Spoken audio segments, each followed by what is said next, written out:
Who is Ceasius Kakius? Well, Ceasius Kakius is a character I create. My name is Diego, but I sign under the name of Ceasius Kakius. And there's a story behind. So, Ceasius Kakius, he's from another planet.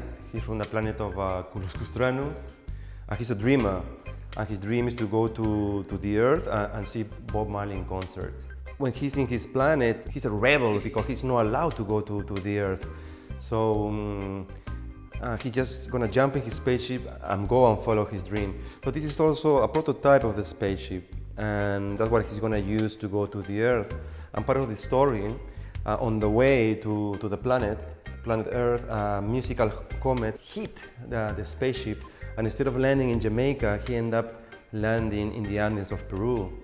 So in part of the story, he hired the spaceship and he decided to go backpacking to Jamaica and see Bob Marley. So he went backpacking in there, he see Bob Marley in concert, short story.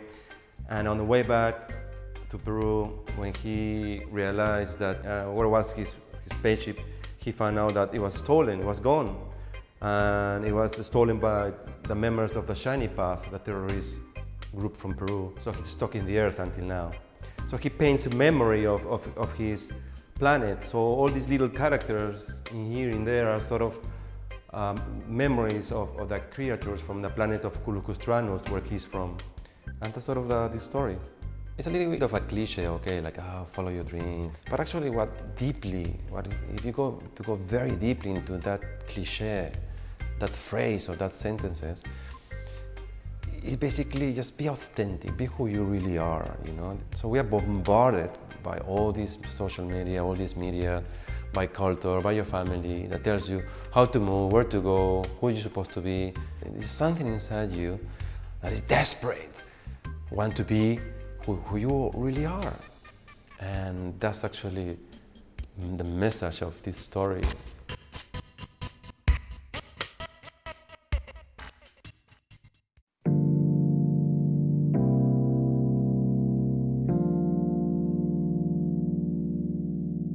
What's the story about the name of Ceasius Kakius, where it came from? It was a stage in my life that I was very afraid to show my paintings. I thought that nobody would like what I do, nobody would like my art. And in a moment I decided to show it, but I didn't sign my artwork because I was still afraid. So I started to hang my paintings in the gallery, but without any signature, without any name. And when people start asking me, so who's the artist? And the first name that came out of my mouth was this nickname that I used to have when I was a teenager, that is Ceasius Kakius. And it's very interesting because connecting the dots, that nickname that I got when I was a teenager was because I was afraid of something. I used to skateboard a lot with my friends, and it was a new ramp. It was a massive half pipe. It was the biggest in South America back in that days. So I was very scared. I was very scared to just jump and go for it. So you sort of have to line up. So it's your turn, and all the other skateboards are waiting. So when it was my turn, I was about to jump, you know, on the ramp, and I was like, what? I was chicken out. So no, you first. My friends started picking on me. You know, you're afraid, you're a chicken, come on, let's go, you know. And in Spanish, when you're afraid, one of the words, it's you are un cacanero, no? Don't be cacana, don't be afraid. And phonetically, the words start to play games, you know. So, vamos Kakius, come on Kakius, Ceasius Kakius, you know, cannot jump in the ramp. And after a while, after a few weekends, suddenly I just did it. It was a big nickname for a moment that I was very afraid. But in that moment when I was very afraid and people were asking me who is the artist, from this unconscious world was released and this name just came out of my mouth, just blue. So who's the artist? And I didn't know what to do. And Ceasius Kakius. And now when I see in retrospective links, you know, it was a moment when I was afraid of saying something, so that name came out.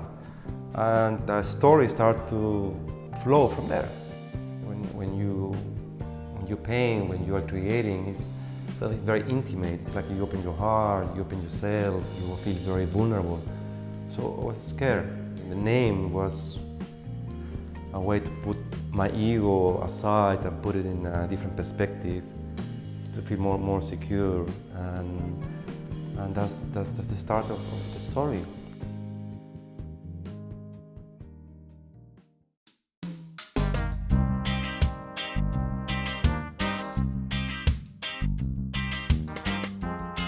Why I paint so many hearts? Well,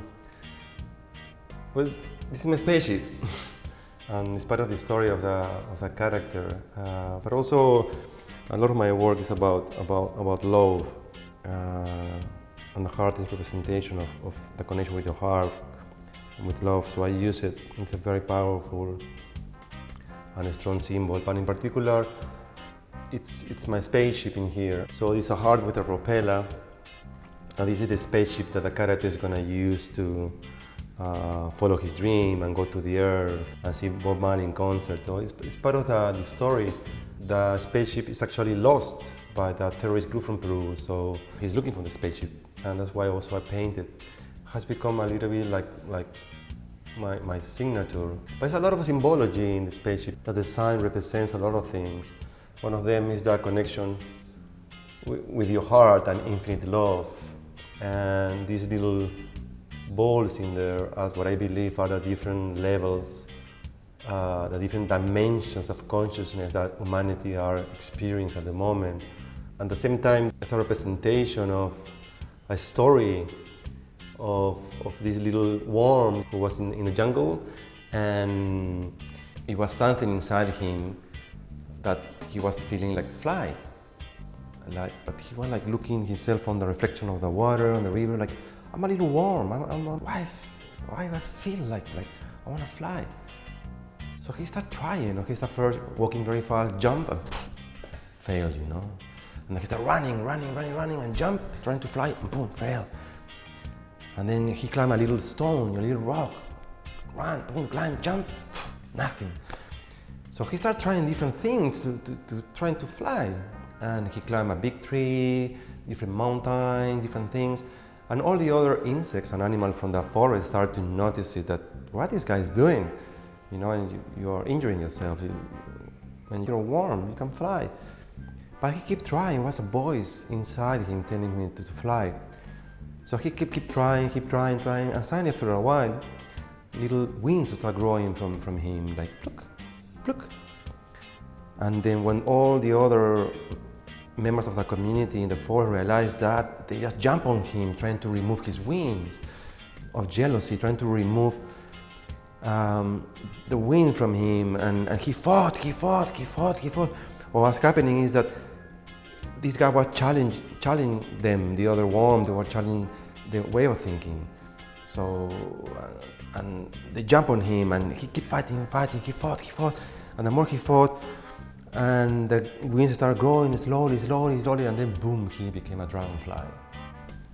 And he left the community. So the spaceship also has a feeling of a dragonfly. Well, I hope so.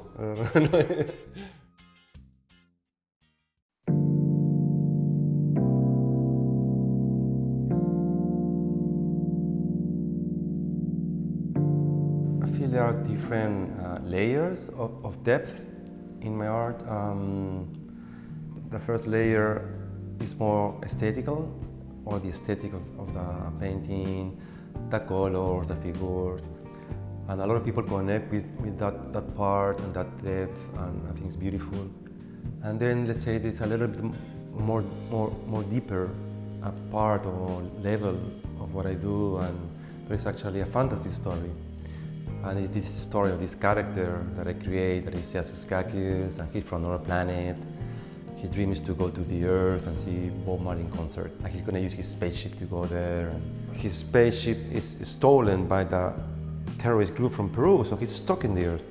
So he paints a lot of his memory from back home, from his planet, from Culucostrano. So all these are little characters from the planet, and as you can see, little creatures, alien creatures from the planet. That is part of the story, part of the fantasy story. So if I'm lucky enough, sometimes people discover that world. If they go a little bit deeper, they discover the fantasy story, and they fell in love with the story, and that's part of one of the layers. But actually what I'm really doing that I feel is more the core that connects all the dots is probably the third layer.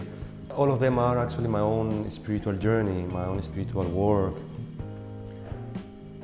how I'm dealing with life, what kind of walls I'm facing or difficulties I'm facing, and how I overcome the problem, how I go around, and all the tools that I need to use to overcome that kind of situation.